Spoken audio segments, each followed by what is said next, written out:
Welcome back, Watt Warriors. This is Roy there, Pro Coaching. We're bringing to you 6 hours versus 12 hours and what that looks like. But you're going to have some ups and you're going to have some downs. So we have an athlete here who's a Masters National Champion, Cat 1. He puts in 6 hours a week. Most people give up on themselves easily. You know the human spirit is powerful. He spends 1 hour, 15 minutes in zones 1 and 2. That's recovery and endurance. He only spends about 75 minutes of that 6 hours in those lower range zones.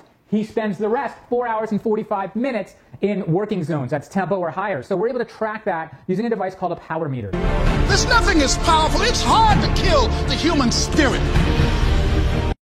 Our athlete here with 12 hours, he spends 9 of his hours in zone 1 and 2. So he rides around a lot, does a lot of group rides, and he spends about 9 hours in zones 1 and 2. He spends the rest of his time in 3 hours. He spends 3 hours in the working zones, tempo or higher. The real challenge of growth, mentally, emotionally, and spiritually, comes when you get knocked down. So if we look at this person's doing 12, this person's doing 6. Time in working zone here is 3. Time in working zone is 4:45. Our 6-hour athlete is putting in an extra hour and 45 minutes of work on 6 hours. And that's how you get the most bang for your buck out of training. If you're on a limited time budget, you have to be very specific with your training, and it is very important that you follow a specific program. When you have more time, you can be a little lax. It takes courage to act. Part of being hungry when you've been defeated, it takes courage to start over again.